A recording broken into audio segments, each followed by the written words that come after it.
we turn to our in-studio guest sitting here from Fox and The Athletic, fresh back from the Horseshoe, getting set to go to the Pac-12 championship game. A man who's so inside college football. We love having him on this program. We have our friend Bruce Feldman back here in studio. How you doing, sir? I'm doing great. Thanks for having me. What was that like in the Horseshoe this weekend? Probably the most memorable regular season game I think I may have ever covered. No kidding. It was just shocking to sit there and be on the sideline and watch the reaction of the Ohio State fans seeing this in disbelief in the second half. I mean, they got outscored 28-3.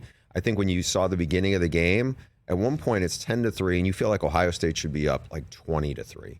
And then they give up a big play, and like, okay, this maybe will be respectable a little bit. Then they give up another big play. There was a moment in the third quarter where I was pretty sure at that point Ohio State's going to roar back and win this game because they have C.J. Stroud and can't stop the receivers and everything. Where one of the Michigan linebackers in a timeout rallied the defense, got everybody around him, and then Mike Sanderstill, who's their terrific little nickelback, probably the smallest guy on the field, by the way, stands up on the bench and is pointing at the Ohio State side, and he's like, we know who they are. We know who they are. And they're showing you who they are, basically saying we can see them quitting right now. And I'm like, okay. And then he's getting more and more impassioned and fired up. And you want to win the Natty? It starts right here. And man, if he wasn't, and at that point, it was like the whole team was around, not just the defense. From that point on, they dominated the game. It was like, and you know, the thing that, having talked to him a little bit after, was like sharks smell blood. And they felt like Ohio State had just been, you know, it was kind of, I don't want to give too much of the boxing analogy, but it was a little like the Buster Douglas, Mike Tyson thing, where it was like, oh, wait, you know, it bleeds. Now we're going to take over. And I feel like the 2021 game was kind of it bleeds. We can beat them. Yes. And now all of a sudden it's like, here we are. This is the team.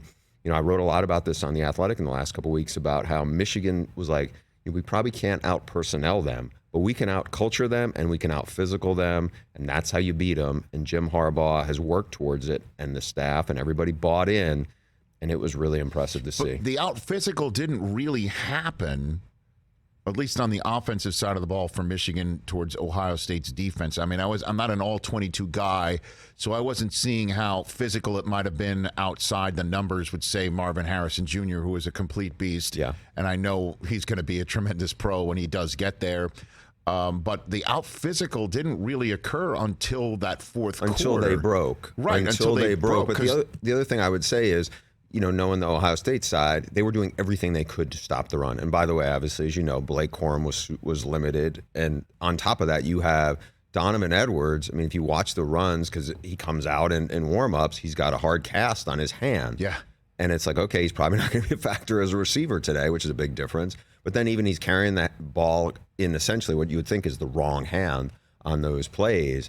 To do that, I think it was the team that just the tougher mentally team. And I don't think it's just like, hey, 9-on-7 drill and all this other stuff. I just think it's the mentality more than, you know, they're going to try to stop us. But we saw this defense at Ohio State, which under Jim Knowles had not given up big plays. It looked like the ones from a few years ago where they were getting gashed for big plays. So, you know, I was talking yesterday, or ranting is the phrase that people are using, that Ohio State fans are melting down. Chernobyl-like meltdown. I mean, to see on the Fox postgame show, fans behind Urban Meyer chanting for him to come back. I mean, I understand that losses are tough and hard, and this one in particular is tough and hard to take. I've been on the wrong side myself, as we all know, frequently, all too frequently for my taste. But is there, like, what are they thinking in Ohio State about Ryan Day? Is there any question about his future there? I think the fans are. I mean, this guy's record is 31-2 in Big Ten play. I mean, 31-2 in the Big Ten. It's not like he's in Conference USA, right? But the two are the biggest games, and it's Michigan, and people, I think, in their heads kind of looked at it last year, it was kind of fluky. It was snowy. It was there. You know, then they had, you know, Aiden Hutchinson and 3 first-round picks on defense. It was like, okay, they're just going to get a mulligan. It's going to be a payback game. I think everybody except for the people on the Michigan sideline thought it wasn't just going to be a win. It was going to be a rout, and we're going to put them back in their place.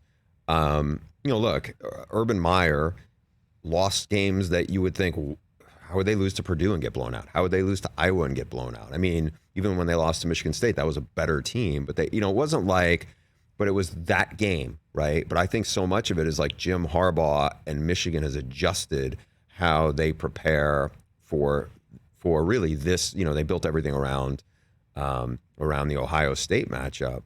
But to think that you're going to get somebody in there who's going to do a better job than Ryan Day, I mean, to me, that's nuts. But I get it. The fans, like my just observations of seeing it were people were angry, but they were more in shock. They were more in shock, and the reaction is, how do we fix this? Does that mean we throw a ton of money at Mike Vrabel, or what do we do? Luke Fickell, by the way, just left. We know that was a dream job of his. Just left Cincinnati to go to Wisconsin. I think again, and I don't want to say I'm not an Ohio State fan who's paying money for tickets and anything like that, but like you have a really excellent coach who knows what he's doing offensively. You're talking about 18, 19, 20-year-olds. You're going to not win every game, right? Nick Saban, as great as he is, has lost games. And I think you gotta, I don't know. So they're not going to entertain this. This is not even the fans might. No, I'm talking about. If Gene Smith and they decided to run out Ryan Day, I think to me that would be like lunacy at this point. Bruce Feldman here on the Rich Eisen Show. What do you think is going to come out from the committee tonight? What's your best guess? I think we will see some version of Ohio State will be the next one in, then Alabama. Yeah, because, to me, the committee doesn't love blowout losses, but at the same time, Ohio State has 1 loss, Alabama has 2 losses. It's not like Alabama has a great resume, right? They lost to Tennessee, which, by the way, they got a blowout loss. They got smashed by South Carolina a few weeks ago. Right. They lost to an LSU team that just lost to a horrific Texas A&M team, right? So this isn't, this is maybe blasphemous for some people to hear. This is not a great year for the SEC, especially in the SEC West, when you look at that division. So Alabama's sitting there. Their best win actually is over 8-4 Texas. That's their best win.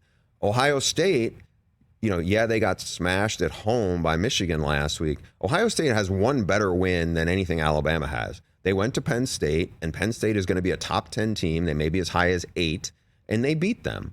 They didn't blow them off the field, but they beat them and ended up being by double digits. The rest of their wins aren't going to carry much weight, but I think if you're looking at it saying, okay, it's not like both teams have 2 losses or both teams have 1 loss.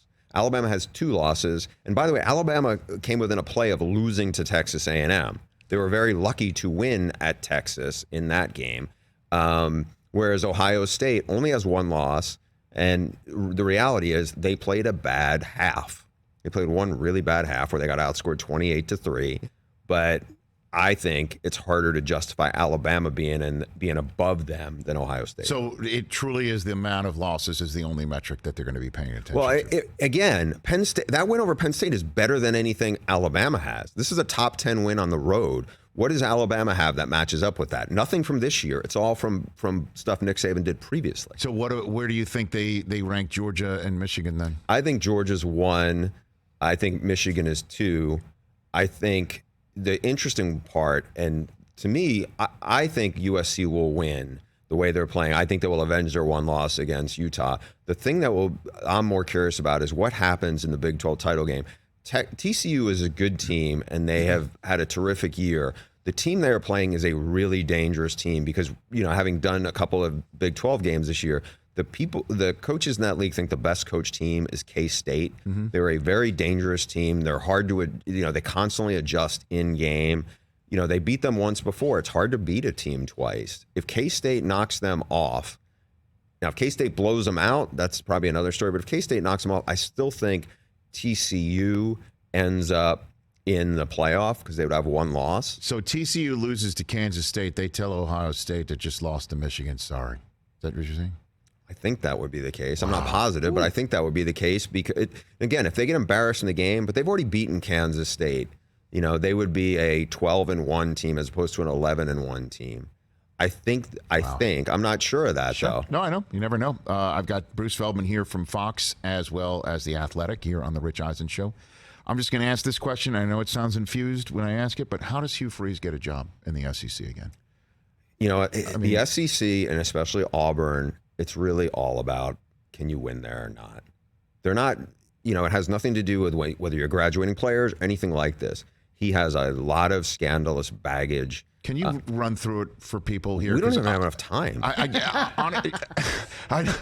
know, because the reason why I ask is, if you had told me, okay, on the set of the NFL draft in Chicago, when the video of Laramie Tunsil comes through and everything else that came out after that from social media DMs and things of that nature that showed that the coaching staff was 1,000,000% involved with giving Laramie Tunsil benefits that were beyond illegal, and then walk me through the rest of it here. I think the stuff with the NCAA violations, I think that is less problematic in this day and age, because honestly, people inside the sport know a lot of that stuff has been going on, and people are just either paying electric bills and things like that. Better at getting around it than Ole Miss was. I think the thing that is more problematic is the ethical stuff of, you know, when you go through his phone records, as the school did, and you find out that he is calling escort services and that kind of involvement. And I think where it goes even worse, you know, just from an optics standpoint, is he has been very public about his faith and talking about certain things. And it was like, you know, there's a lot of coaches who don't profess to be the greatest human being. They just, you know, whatever they are, they are. I think whereas Freeze has talked so much about faith, there was a gotcha moment to that when it was like, you know, you really stepped in it here. I think going forward, where it's also problematic for him was the involvement of, he's on in direct messages to a woman is a survivor of some also horrific stuff that had gone on, over at Liberty that wasn't directly related to him, but he went in to defend his athletic director, Ian McCaw. By the way, Ian McCaw, this is a very Liberty thing, was the AD who was involved at Baylor, where quite honestly some even worse stuff than than what happened at Ole Miss. And so he's defending Ian McCaw. And to go forward on this, I think the biggest problem Freeze has, with this stuff is he cannot get out of his own way.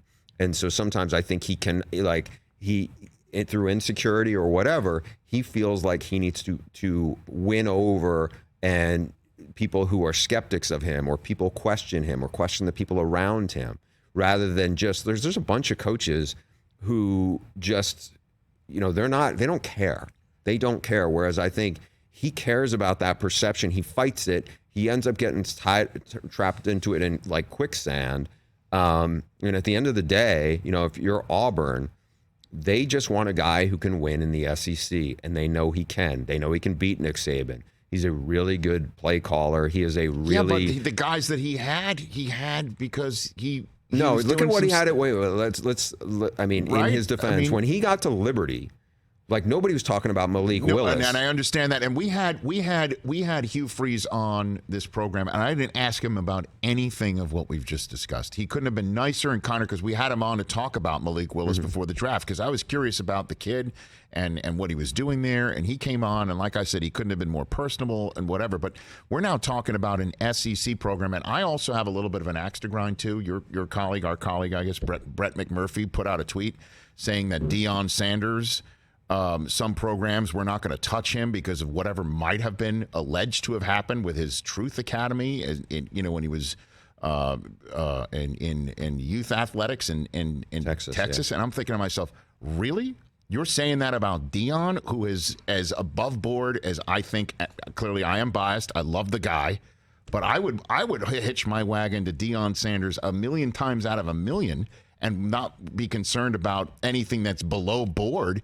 And this guy gets a gig at Auburn? Are you serious? I think Auburn's calculus here is, really? If Hugh Freeze, there's coaches who, if it doesn't work out for them, you're kind of stuck with them because their character is such where you're not going to be able to fire them for cause. You're going to have to bite the contract. I think there's probably people looking and go, if this goes bad, we can probably fire him for cause. I don't know if they would ever admit to anything like that. Jeez. But it's like, can he win here? Can he not? I think that is, there is. Deion couldn't win in Auburn? Did they offer him? Did Deion get offered? At Auburn? No, I don't think so. Because I think if they did, I think Deion's there. Could you imagine? We were talking about this, Chris. Could you imagine if you want to beat Nick Saban, sending Deion Sanders into the living rooms in the state of Alabama saying, come here? Rich, I think the challenge. Come on. I think from what I've heard, there's basically two Deions. There is the Deion who you will see on social media. Mm-hmm. There is the Deion who will have a big presence. And then there's the Deion behind the scenes that you worked with at NFL Network.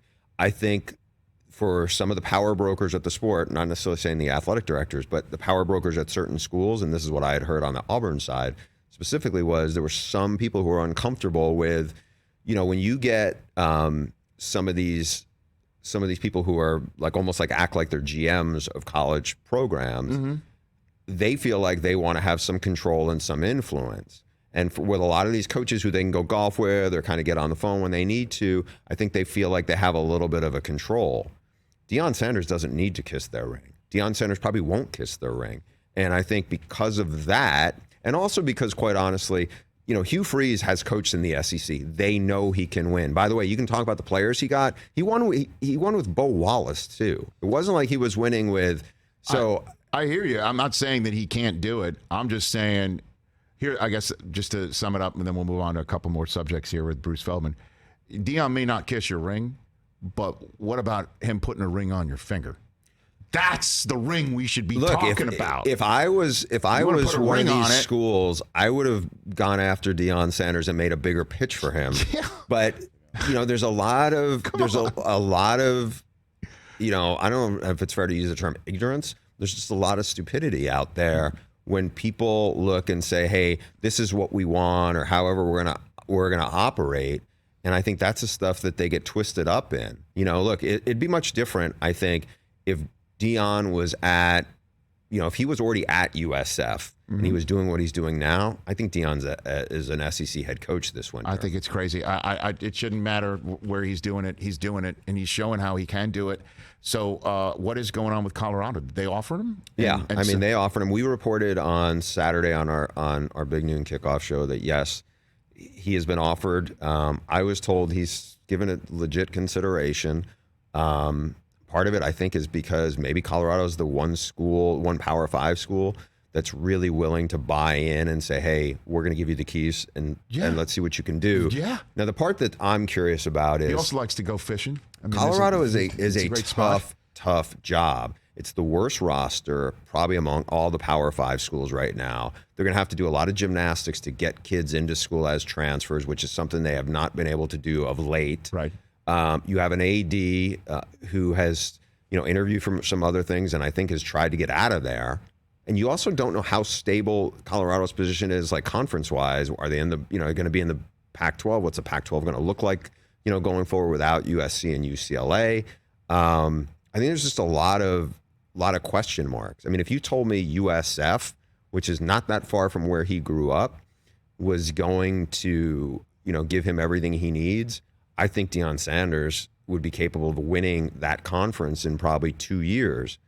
I don't think Deion Sanders is winning the Pac-12 coming from Colorado in 2 years. I know he's not winning it next year because we know what USC's bringing back. Mm-hmm. And we know that like some of these other programs, Oregon, UCLA, Utah, they're much further along than certainly where Colorado is. To me, Colorado, it's like the rebuild. Jed Fish has done an excellent job at Arizona. They were horrific when he got there. They were pretty bad last year, but they've become respectable. With the portal, you can make some big gains, but man, this is a lot further to go. And, maybe he's, his son's really talented, but we saw what Caleb and Lincoln Riley have done, but they added a lot of transfers at USC. And USC, as bad as it was last year, was nowhere near as bad as Colorado is now. Last one for you, Bruce Feldman here on the Rich Eisen Show from the the Athletic and Fox Sports right here. So much intrigue involving Drake Maye right now, right? And we know the transfer portal exists, and we know the NIL world exists, and I know David Pollack kind of threw something out there that's of interest to me. It kind of rattled me a little bit. Are we going to see potentially like the first free agent? Caleb Williams kind of did it. Well, Jordan Addison was that. Right. Jordan Addison, who won the Biletnikoff Award last year at Pitt. They had a really good year, and obviously had a first-round quarterback to throw to. But, he became essentially that. But, I mean, in a quarterback-driven world, this is a different ball of wax. I imagine no matter how much he might have gotten to transfer or what have you. And isn't this potentially illegal, too? Like, you can't use NIL money to induce somebody. But it's been going on all year. So what is this possible that Maye becomes the first true, like, big-time quarterback free agent? I think that has already happened. It's just he would become the most high-profile. Okay. Is that possible? Is he going to do it? I don't know. I mean, honestly, that's only something I think he and his family really would know. I mean, there's a lot of variables in this one, too. Certainly, his offensive coordinator, Phil Longo, I know he's up for some jobs. If he leaves, what kind of offense is there going forward?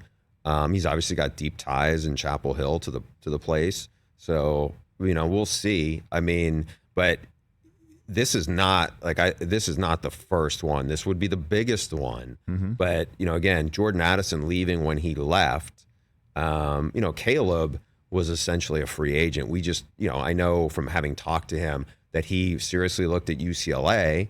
Part of it, he told me, was because he was very, attracted to the idea of playing for Chip Kelly. Part of it was like, maybe I could go up against Lincoln, and how would that go, kind of thing. But ultimately, he went to, what he felt like was the best fit for him, and obviously, worked out. He's going to win the Heisman. Right. So,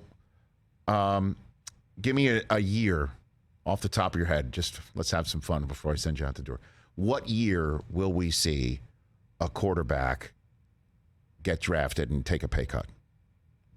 For a first overall drafted quarterback, making what's that kid make? 20? It's like 20 million, yeah, guaranteed. What year do we? I don't think that's happening. You don't think? I don't think. What's going to happen here is there are kids, and there are kids still, who are getting paid a lot of money before they get to school as part of NIL deals. And I would expect some of them are going to turn out to be big busts. And that, I think, will give people a lot more pause about how much money they're going to spend before anybody's proven anything. But if there are no rules, technically, that have teeth, or anybody is going to be afraid of flouting, just name any big-time program that's losing their quarterback this year and would rent Drake Maye for a year or two. Like, you don't think there would be boosters that would fill this kid's bucket up? I mean, use it this way. That's the conversation that's being had right now. I think there's as much of a conversation where, remember, Jamar Chase, in the pandemic a couple of years ago, sat out. People, was he going to get? He turned out to be a great, hit the ground running, right? Right. Plays in a Super Bowl. I think the question will be, and I'm not saying this is going on with Caleb Williams, but let's use this as an example. Caleb Williams is going to win the Heisman Trophy, and then he can't come out because he's still got another year before he's draft eligible. Is the question somebody going to say, and it's a little different as a quarterback as opposed to like a running back. Yep. But because we see this with Blake Corum, obviously, where it's an injury and all of a sudden you're not going to be the same for a little bit.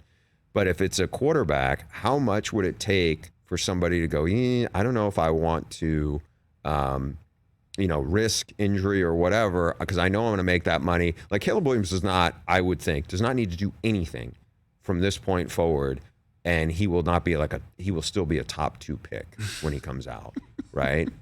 So if that's the case, the challenge is all the deals he has done with his dad on this, already. I don't know how much you can collect if you're on the sideline and just using your social media presence. Now, as a Heisman Trophy winner, I would think you are still a very big marketing presence for those companies. You know how scouts are, too, in the pros. I mean, a lot of kids sitting down. Oh, they're wrong. Come on now. I know. I love NFL scouts more than anybody, but like that, if that kid doesn't play another down, he's going first or second. in the 2024 NFL draft. What's his comp? Because he's only 6'1". Yeah, his comp is I think he's a little shorter and a little faster than Patrick Mahomes. It's not a bad I don't even know if he's a little faster. He's shorter. quite a bit faster than Patrick Mahomes. Yeah, Mahomes runs. It looks like in slow motion, but he also glides to like 3 first downs in one carry. He does. I mean, obviously, but know. he is definitely shorter. He's about 6'1", but he's pretty thick. Right. You know, he's 25 pounds. Damn. But his arm is fantastic. He can do some amazing things off platform. And I think, you know, I was a little skeptical. The more you watch of him, the more wowed you are by him. And, you know, like you take Caleb Williams off that team that is now 11-1, I think they're 7-5. Have a great time at the Pac-12 championship game. If you're around next week, let's do this again when we're on the other side. If you're up for it, I really love when you come in here, Bruce. You make me smarter. I love our chats. Catch the Rich Eisen Show every single day on the Roku channel, 12 to 3 Eastern, for free.